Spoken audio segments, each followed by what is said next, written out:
morning everyone again. Today we will continue with our NPTEL online MOOC course titled Tribal Studies in India, Interdisciplinary Perspectives and Approaches. We have come quite far, and today we will be doing lecture number 21, which is on a continuation of where we have stopped in the last class. Now lecture number 20 was also about a case study specifically on Lusai Hills, and today it will be a continuation of where we have stopped from the last lecture. Now in the last lecture what we tried to did was we tried to really understand the colonial expansion in Northeast India, particularly in the context of Lusai Hills.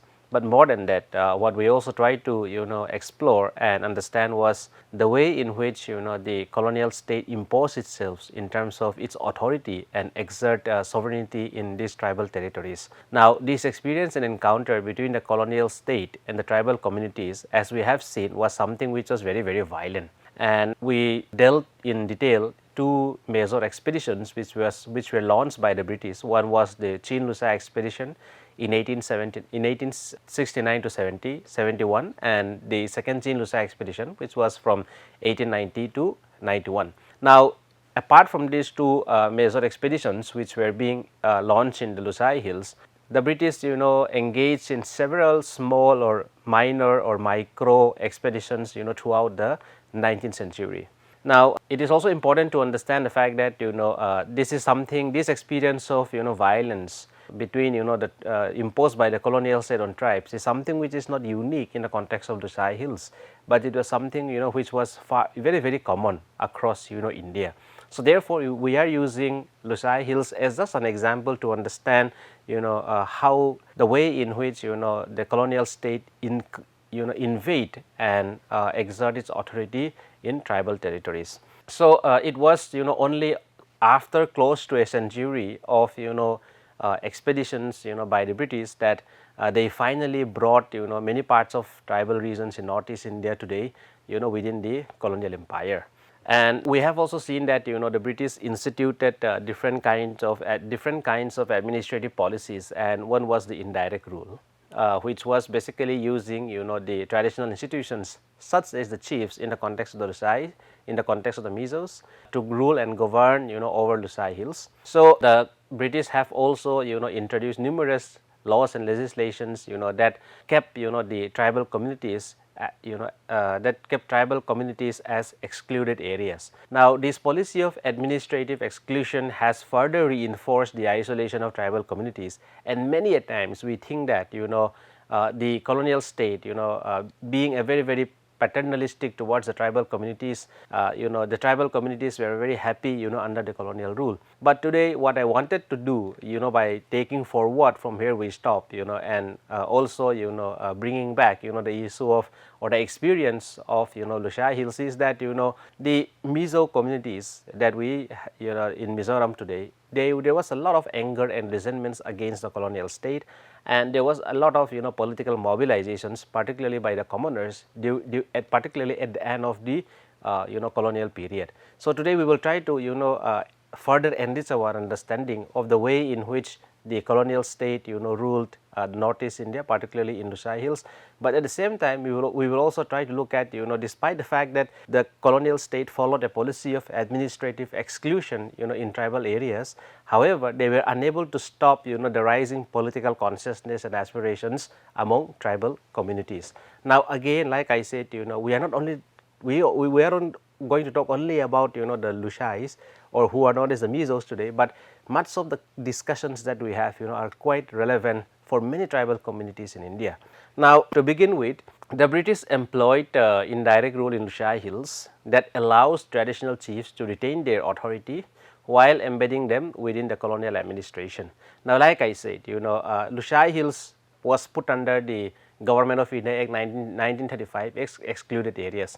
Now in these kind of areas, the assumption was that tribal communities who are living in excluded areas are not in a position to be governed or govern themselves using modern laws. So therefore what the colonial state did was that they have used the traditional institutions or existing institutions to rule and govern the communities. So, in the context of the Mizos, what they did was that since the chiefs was at the center of the political life in Mizo society, what they did was that they did not overthrow the chiefs in Lushai Hills. Rather, they used the chiefs to rule and govern the entire Lushai Hills. What does this do? This created a dual system of governance that served the British interest while maintaining local power structures. Another structure of governance which was introduced during the same time was the circle interpreters, which were integrated as part of the larger colonial governance system.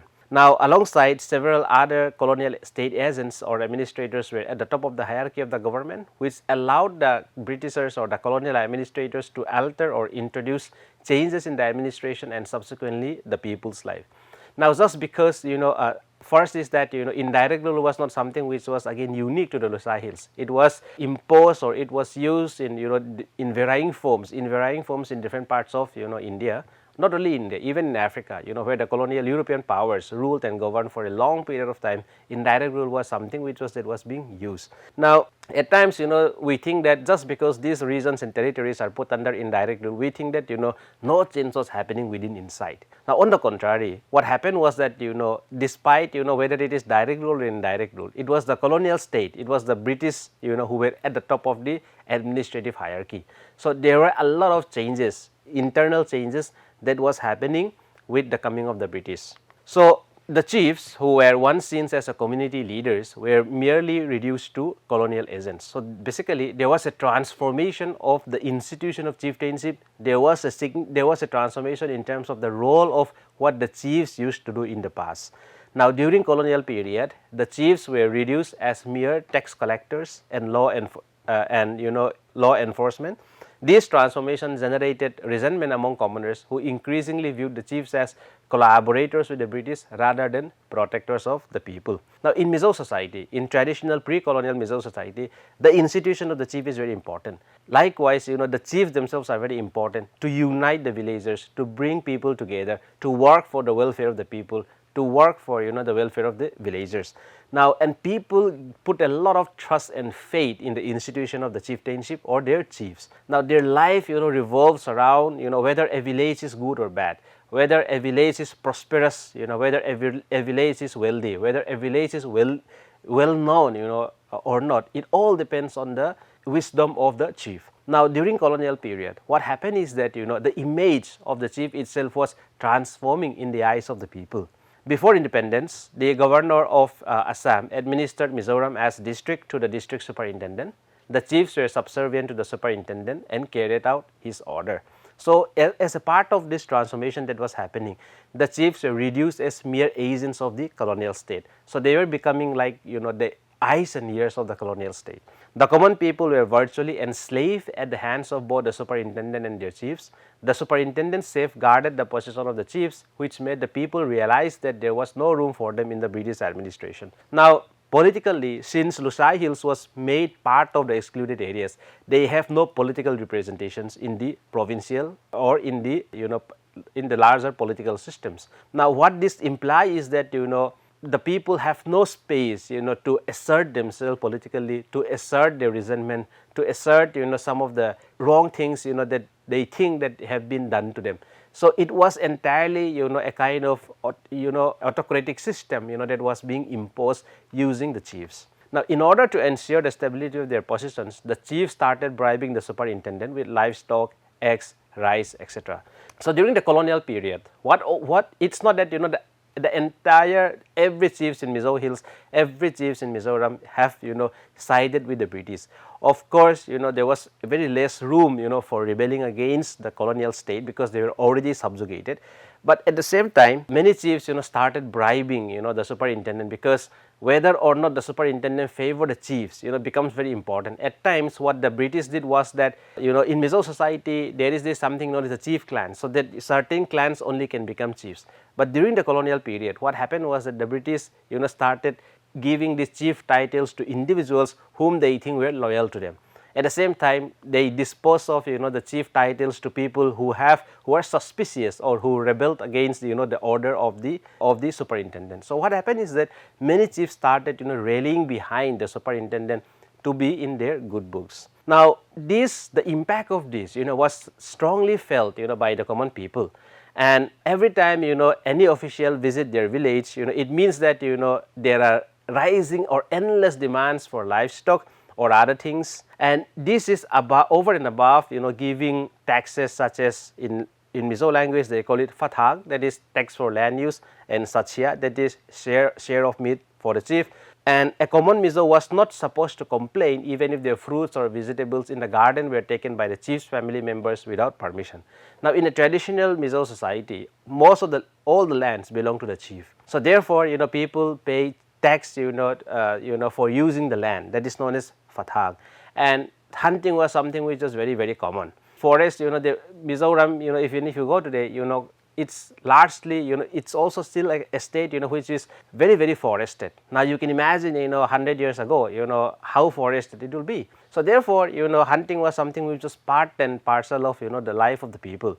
And whenever, a community, was successful in hunting, so they have to give tax to the chief, that is known as Sachia. Now, over a period of time, the people begin to really, carry the burden of this taxation, and what happened was that, there was this strong resentment, which began to brew among the minds of the people, that, people started talking about, the abolishment of the chieftainship.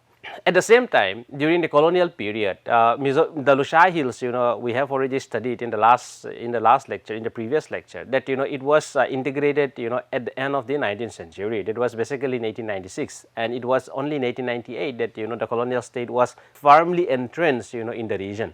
Now, coming to the 20th century, many things happened. There are a lot of global events, right? And two global events which were very, very important was the First World War and the Second World War. Now, during this period, many Mizo men, were taken as, to work as, coolies, or to help, the empire, the British, because who were engaged in fighting the First World War and the Second World War. Now, many Mizo men, like if you look at many tribal communities, you will see that, many tribal communities were taken, by the British, to help them in the war, particularly in Europe. So there were a lot of Mizo men who were taken to Europe, particularly like in France, England, so on and so forth. Now, what happened is that, living in a very geographically isolated region, they suddenly, many people started, this experience and exposure of, global events. Now, this experience of, moving out of the territory have significant impact in their lives, in the way they started to look at things. At the same time, during this period, some Mizos become, very, very successful businessmen, particularly in the capital city, Aizawl.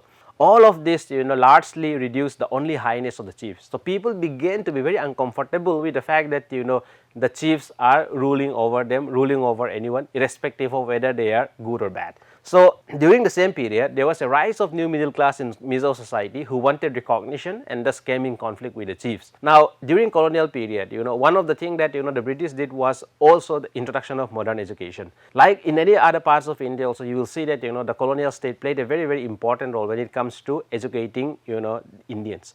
Now, even in Mizo Hills also, what happened is that, the British began to introduce modern education, and over a period of time, new educated leaders, new educated individuals begin to emerge in the society.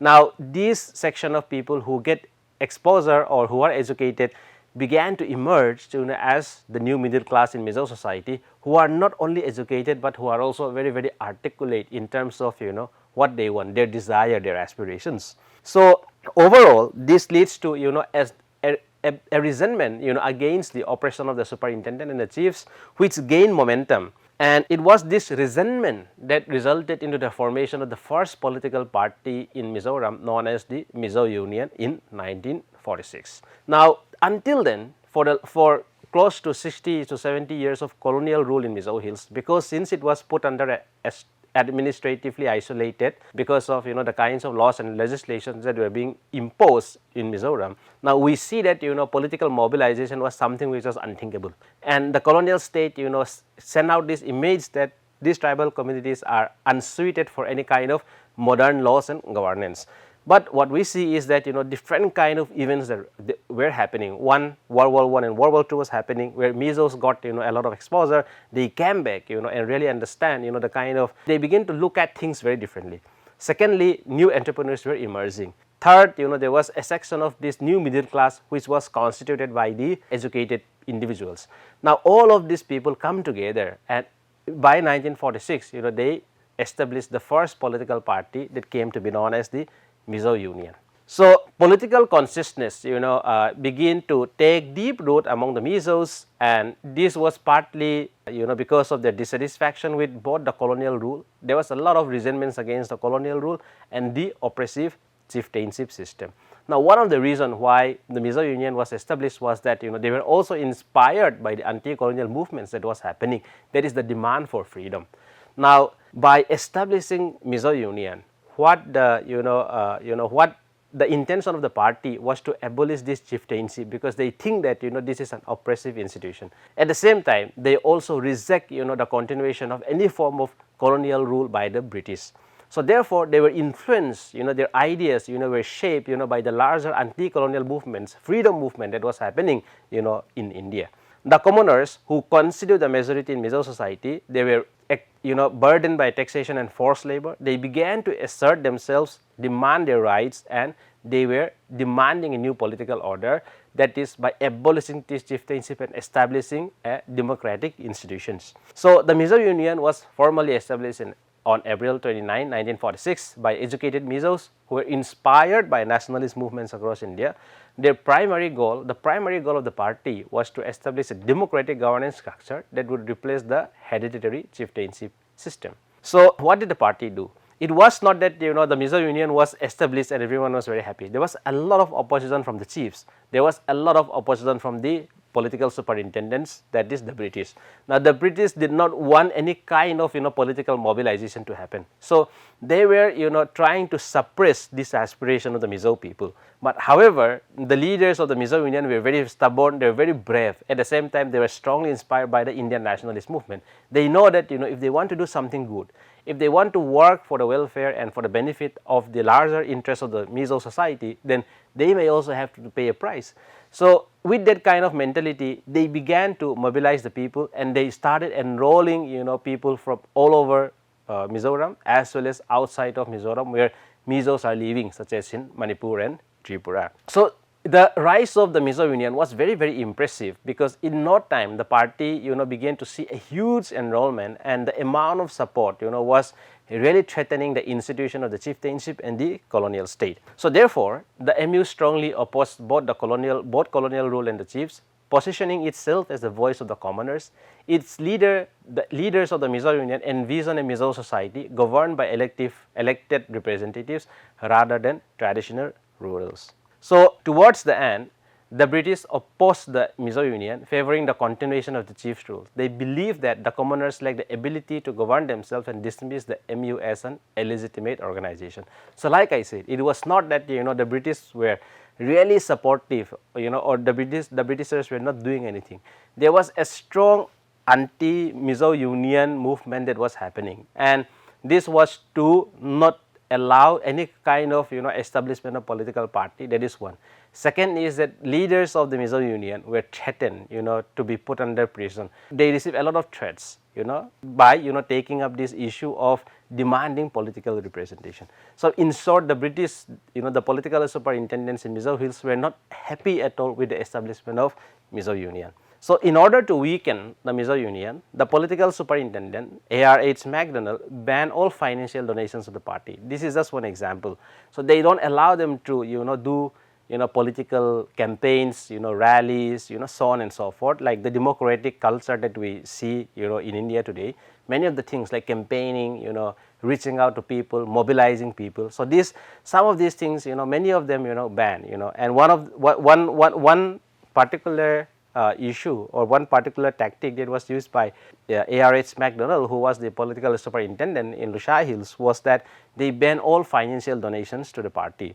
Now, one can imagine the consequence of a newly formed party when if they were not allowed to receive any kind of financial donations. What happened was that the British was trying to cripple the Mizo Union. It was trying to prevent it from functioning at all. So, this order to ban all financial donations to the Mizo Union, it crippled its ability to organize whole meetings and fund its activities. Despite these challenges, like I said, the Mizo Union leaders, they knew very well that this is not going to an easy task. There will be a lot of resistance. But what they did was that they were persistent in their aspirations. So they continued to mobilize the people. The people themselves were ready to pay the price for what they strongly believe in. So during this time, we are talking about the 1940s and the 1950s, and we see that independence movement in India was at its peak. People were already knowing that freedom is going to come very soon. Now, that kind of political awakening was something that we see even in Mizo Hills.